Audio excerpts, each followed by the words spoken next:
এই সচিবালয় কোনো দলের নয়। প্রত্যেকটি ইট, বালু, পাথর, নুড়ি, মিস্ত্রির হাত, রড, সিমেন্ট সবগুলো এইগুলো এই দেশের জনগণের সম্পত্তি। সচিবালয়ে যারা বসে আছেন, মন্ত্রী হন, এমপি হন, জনগণের কথা শুনতে হবে, জনগণের কথা মানতে হবে। বাংলাদেশের প্রত্যেকটি গ্রাম থেকে, পাড়া থেকে, মহল্লা থেকে আমাদের ভাই বোনেরা ঢাকার দিকে রওনা করবে। ঢাকায় মহাসমাবেশ অনুষ্ঠিত হবে ইনশাআল্লাহ। সেই দিন ঢাকাবাসী আপনারা কি সত্যিকারের অতিথির দায়িত্ব পালন করার জন্য প্রস্তুত আছেন? আমাদের দাবিগুলা সচিবালয়ের কানে পৌঁছানোর জন্য, সংশ্লিষ্ট মন্ত্রীদের কানে পৌঁছানোর জন্য এখন আমাদের অবস্থান ধর্মঘট থেকে, কর্মসূচি থেকে সচিবালয়ের দিকে আমরা যাব। আজকের মতো আমাদের দাবি খুবই অল্প। আমার চুলায় গ্যাস চাই, আমার মাকে আর কান্নাবেন না, ঘরে ঘরে বিদ্যুৎ চাই, সংসদের ভিতরে আর মিথ্যা বিবৃতি দিবেন না, খাবার জন্য বিশুদ্ধ পানি চাই। রাস্তাঘাট খালি ছিল, এখন বিএনপির 20 লক্ষাধিক লোক চাঁদাবাজিতে নেমে গেছে, তাদের কাজের সুযোগ হয়েছে। সুতরাং সব নাই নাই বললে তো হবে না। গত 3 মাসে 31,000 কোটি টাকা ঋণ খেলাপি হয়েছে। সুতরাং সরকার যেটা করার সেটা করছে। আমি প্রথম দিনে বলেছি, আপনাকে যদি সরকার পরিচালনা করতে হয়, শিক্ষিত লোকের প্রয়োজন, দক্ষ লোকের প্রয়োজন, জ্ঞানী লোকের প্রয়োজন। ব্যাংক খেলাপিদেরকে দিয়ে দেশ চালাতে পারবেন না, চোরদেরকে দিয়ে দেশ চালাতে পারবেন না, অতীতে যাদের দুর্নীতির রেকর্ড আছে তাদেরকে দিয়ে দেশ চালাতে পারবেন না। সুতরাং তাদের কাছে এর থেকে বেশি আশা করা আমাদের জন্য এটা ভুল হবে। আমাদেরকে সিদ্ধান্ত নিতে হবে আমরা কি করতে চাই। জনগণের দাবি দাওয়া আদায়ের জন্য আমাদের যা যা করার প্রয়োজন আমাদেরকে সেটা করতে হবে। সংগ্রামী ভাই এবং বন্ধুগণ, আজকের এই অবস্থান ও কর্মসূচিতে এখন আপনাদের সামনে বক্তব্য রাখবেন মানবিক বাংলাদেশ বিনির্মাণের অন্যতম রূপকার বাংলাদেশ জামাত ইসলামীর সংগ্রামী আমির জামাত, মহান জাতীয় সংসদের মাননীয় বিরোধী দলীয় নেতা, বিশ্ব ইসলামী আন্দোলনের অন্যতম পুরোধা, আমাদের 18 কোটি মানুষের প্রাণ প্রিয় নেতা, জননেতা জনাব ডাক্তার শফিকুর রহমান এমপি এখন বক্তব্য রাখছেন মাননীয় বিরোধী দলীয় নেতা ডাক্তার শফিকুর রহমান এমপি। আসসালামু আলাইকুম রহমতুল্লাহ। বৃষ্টিতে ভিজা সহকর্মীবৃন্দ, আপনারা ঠিক আছেন তো? ঠিক আছেন? বৃষ্টি উপেক্ষা করে অনড় অবস্থান অব্যাহত রাখবেন ইনশাআল্লাহ। ধন্যবাদ সবাইকে। আজকের এই অবস্থান ধর্মঘটে উপস্থিত 11 দলের সম্মানিত নেতৃবৃন্দ, বিভিন্ন শ্রেণী পেশার প্রিয় সম্মানিত দেশবাসী, সংগ্রামী সহকর্মীবৃন্দ এবং গণমাধ্যমের ভাই ও বোনেরা, আমরা আসলে আজকে এখানে বক্তৃতার জন্য আসিনি। আমরা এসেছি 11 দলের পক্ষ থেকে জনগণের 11 দফা আপনাদের হাতে তুলে দেওয়ার জন্য। এই 11 দফা কোনো দলের নয়, কোনো গোষ্ঠীর নয়, কোনো ব্যক্তি স্বার্থ রক্ষার জন্য নয়। এই 11 দফা 18 কোটি মানুষের অধিকার রক্ষার জন্য। আমরা অধিকারের পক্ষে লড়াই করতে নেমেছি। আমরা আস্থাশীল হচ্ছি। ভারী বৃষ্টির মধ্যেও আপনারা অবস্থান ত্যাগ করেননি, আপনারা অবস্থান ধরে রেখেছেন আল্লাহর উপর ভরসা করে। ইনশাআল্লাহ আমরা পারবো। আমরা জনগণের দাবি আদায় করে ছাড়বো ইনশাআল্লাহ। আমাদের আন্দোলন অব্যাহত চলবে। গণভোটের গণরায় বাস্তবায়ন, সকল ক্ষেত্রে বৈষম্য দূরীকরণ, তেল, গ্যাস, বিদ্যুতের দাম নিয়ন্ত্রণ করে কমিয়ে আনা, মানুষকে জনভোগান্তি থেকে নিস্তার দেওয়া, দ্রব্যমূল্যের দাম নিয়ন্ত্রণ করা, এইসব দাবিতে আমাদের এই চলমান আন্দোলন। তার সাথে খুনিরা এদেশে যে সমস্ত খুন করেছে, অপরাধ করেছে, লুণ্ঠনকারীরা মানুষের সম্পদ লুণ্ঠন করেছে, তাদের বিচার নিশ্চিত করার দাবিতে আমাদের এই আন্দোলন। যারা এদেশের নিরীহ মানুষের বুকে গুলি চালিয়ে বিভিন্নভাবে গুম এবং খুনের আশ্রয় নিয়ে জনগণের উপর জুলুম করেছে, মহান আল্লাহর উপর ভরসা করে আমরা বলছি, আমরা জীবিত থাকা অবস্থায় বাংলাদেশে এরা আর আস্ফালন করার সুযোগ পাবে না। সম্মানিত ভাই ও বোনেরা, আমাদের এই চলমান আন্দোলন দাবি আদায় না হওয়া পর্যন্ত অব্যাহত থাকবে। ইতিমধ্যে 11 দল আপনাদেরকে সাথে নিয়ে অনেকগুলা কর্মসূচি পালন করেছে। শেষ পর্যন্ত বিভাগীয় শহরগুলোতে বিভাগীয় সমাবেশ অনুষ্ঠিত হয়েছে। পরবর্তী কর্মসূচিগুলো আমাদের এই দাবি আদায়ের লক্ষ্যে আমি এখন আপনাদের সামনে ঘোষণা করছি। 5ই সেপ্টেম্বর ঢাকা থেকে চট্টগ্রামের পথে লং মার্চ। আমরা পরিষ্কার বলে দিচ্ছি, এই লং মার্চ জনগণের দাবি আদায়ের জন্য। অতীতের কায়দায়, ফেসিবাদী কায়দায় আমাদের লং মার্চে যেন কোনো বাধা দেওয়া না হয়। যদি বাধা দেওয়া হয়, লং মার্চ দ্বিগুণ শক্তিতে তার গন্তব্যে পৌঁছে যাবে ইনশাআল্লাহ। সম্মানিত ভাইরা, 19 সেপ্টেম্বর ঢাকা থেকে আমরা রংপুর পৌঁছবো ইনশাআল্লাহ। রাস্তায় অনেকগুলা সভা হবে, জনগণের মনের কথা শুনবো, আমাদের কথাগুলা জনগণকে বলবো। এইভাবে বাংলাদেশের জনগণকে পরবর্তী বড় আন্দোলনের জন্য আমরা তৈরি করতে চাই ইনশাআল্লাহ। 10 অক্টোবর শনিবার ঢাকা থেকে খুলনা, খুলনা থেকে যশোর, কুষ্টিয়া হয়ে ইনশাআল্লাহ আবার আমরা ঢাকায় ফিরব। একই লং মার্চ।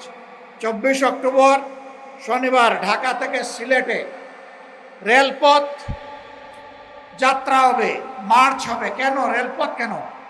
সব জায়গায় সড়ক পথ, এখানে আবার রেলপথ কি জন্য? যেহেতু জামাতে ইসলামের আমিরের বাড়ি সিলেটে, এই জন্য, তাই না? জি না, এটার জন্য না। সিলেটের রাস্তাতে এখন আর কোনো মানুষ চলাচলের কোনো ব্যবস্থা নেই। শত শত গাড়ি যখন সিলেটের পথে রওনা করবে, জনগণের চরম ভোগান্তি হবে। এইটা বিবেচনায় নিয়েই আমরা রেলপথটাকে বেছে নিয়েছি। তারপরে 14 নভেম্বর 2016 ঢাকাবাসী, আপনাদের কাছে জানতে চাই, বাংলাদেশের প্রত্যেকটি গ্রাম থেকে, পাড়া থেকে, মহল্লা থেকে আমাদের ভাই বোনেরা ঢাকার দিকে রওনা করবে। ঢাকায় মহাসমাবেশ অনুষ্ঠিত হবে ইনশাআল্লাহ। সেই দিন ঢাকাবাসী, আপনারা কি সত্যিকারের অতিথির দায়িত্ব পালন করার জন্য প্রস্তুত আছেন? আমি আপনাদেরকে আজকে থেকে সেই প্রস্তুতি নেওয়ার জন্য আহ্বান জানিয়ে রাখলাম। এখন আমাদের দাবিগুলা সচিবালয়ের কানে পৌঁছানোর জন্য, সংশ্লিষ্ট মন্ত্রীদের কানে পৌঁছানোর জন্য এখন আমাদের অবস্থান ধর্মঘট থেকে, কর্মসূচি থেকে সচিবালয়ের দিকে আমরা যাব। এই সচিবালয় কোনো দলের নয়। এই সচিবালয়ের প্রত্যেকটি ইট, বালু, পাথর, নুড়ি, মিস্ত্রির হাত, রড, সিমেন্ট সবগুলো এইগুলো এই দেশের জনগণের সম্পত্তি। সচিবালয়ে যারা বসে আছেন, মন্ত্রী হন, এমপি হন, জনগণের কথা শুনতে হবে, জনগণের কথা মানতে হবে। আজকের মতো আমাদের দাবি খুবই অল্প। আমার চুলায় গ্যাস চাই, আমার মাকে আর কান্নাবেন না, ঘরে ঘরে বিদ্যুৎ চাই, সংসদের ভিতরে আর মিথ্যা বিবৃতি দিবেন না, খাবার জন্য বিশুদ্ধ পানি চাই, আমাদের যানবাহনের জন্য পর্যাপ্ত গ্যাস চাই। ইতিমধ্যে এলপিজির দাম বাড়িয়েছেন, প্রত্যাহার করুন, প্রত্যাহার করুন। না করলে আমরা সংশ্লিষ্ট দপ্তর ঘেরাও করতে বাধ্য হব। আর দাম বাড়ানোর দিকে হাত বাড়াবেন না। গ্যাসের দাম বাড়ানোর পায়তারা করছেন আমরা বুঝতে পারছি। সংকট তৈরি করার পরবর্তী পদক্ষেপ হচ্ছে দাম বাড়ানো। আমরা তা হতে দেব না ইনশাআল্লাহ। আপনারা তৈরি আছেন তো? তৈরি থাকবেন। বাংলাদেশ জিন্দাবাদ, 11 দলীয় ঐক্য জিন্দাবাদ। আসসালামু আলাইকুম রহমতুল্লাহ। এই বৃষ্টির মধ্যেও আমরা সবাই রাজপথে অবস্থান করছি, এটাই এই সরকারের জন্য একটা বড় বার্তা। সামনের দিন আসতেছে, বর্ষা বিপ্লব সংগঠিত হয়েছিল 2024-এ, প্রয়োজন লাগলে 2026-এও হবে। এটা সরকারের আচরণের উপর নির্ভর করবে। সরকার 5 মাসে সম্পূর্ণরূপে ব্যর্থ হয়েছে। গ্যাস দিতে পারছে না, বিদ্যুৎ দিতে পারছে না, দ্রব্যমূল্য নিয়ন্ত্রণে রাখতে পারছে না। কর্মসংস্থানের প্রতিশ্রুতি দিয়েছিল, একটি কর্মসংস্থানও নিশ্চিত করতে পারে নাই। অন্যদিকে আমরা দেখছি বিশ্ববিদ্যালয়গুলোতে, ক্যাম্পাসগুলোতে সরকার দলের নতুন ক্ষমতাসীন ছাত্র সংগঠন, ছাত্র দলের সন্ত্রাসীরা, বিরোধী দলের যারা ছাত্র নেতা রয়েছে, ছাত্র শিবির, ছাত্র সংসদ এবং ছাত্র শক্তির নেতৃবৃন্দদের উপরে নির্বিচারে হামলা করছে। তারা পুরনো ছাত্রলীগের জায়গা দখল করে ক্যাম্পাস দখলের পায়তারা করছে।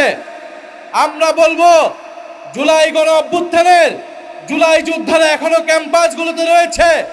কোনোভাবেই ক্যাম্পাসের দখলদারিত্ব কোনো ক্ষমতাসীন ছাত্র সংগঠনকে আপনারা দেবেন না।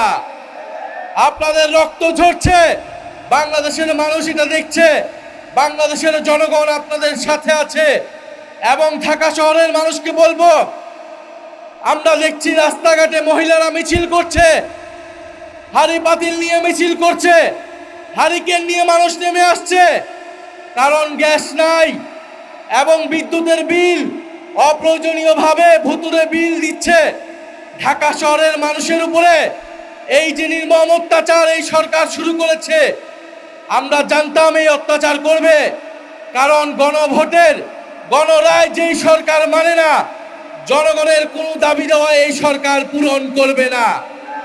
ফলে এই সরকার যেই বিশ্বাসঘাতকতা এই নির্বাচনের শুরু থেকেই করেছে, সরকার প্রতি পদে পদে এই বিশ্বাসঘাতকতা বাংলাদেশের জনগণের সাথে করে যাবে। কিন্তু আমরা বাংলাদেশের জনগণ এই সরকারকে কোনোভাবেই এই ধরনের আচরণ করতে দেব না। আজকে আমরা সচিবালয়ের এখানে এসেছি, আজকে আমরা বার্তা দিতে এসেছি, যদি বিএনপির সরকার, যদি তারেক রহমানের সরকার জনগণের মৌলিক অধিকার গ্যাস, বিদ্যুৎ, কর্মসংস্থান এবং দ্রব্যমূল্য নিশ্চিত করতে না পারে, তবে এই সরকার ক্ষমতায় থাকার স্বপ্ন যেন না থাকে, না দেখে। প্রিয় জনগণ, আপনাদেরকে ধন্যবাদ জানাচ্ছি এবং সরকারের প্রতি বলবো, অবিলম্বে গ্যাসের দাম বৃদ্ধি করার কোনো ধরনের পায়তারা করলে গদিতে বসতে পারবেন না।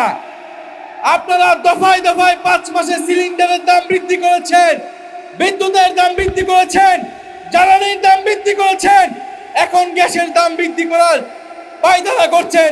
এই পায়তারা অবিলম্বে বন্ধ করতে হবে। সবাইকে ধন্যবাদ। আসসালামু আলাইকুম। সচিবালয় আপনাদের জন্য এখন বিদ্যুৎ চালু করেছে, সকাল থেকে ছিল না, কারণ বুঝতে পারছে জনগণের বিদ্যুৎ নাই, আর আপনারা ওদিকে যাবেন, এই জন্য আলো জ্বালিয়েছে। তবে আমরা বলতে চাই, আমরা শান্তিপূর্ণভাবে যাব ইনশাআল্লাহ। কোনো ধরনের উস্কানিতে পা দেয়া যাবে না। আমরা অত্যন্ত বলিষ্ঠতার সাথে, দৃঢ়তার সাথে, ধৈর্যের সাথে এই দাবি আদায় করার জন্য ভূমিকা পালন করব ইনশাআল্লাহ। 11 দফা জনগণের দফা, সরকার যদি না মানে 1 দফার ঘোষণা আসবে, সরকারের পতন ঘন্টা বাজবে ইনশাআল্লাহ।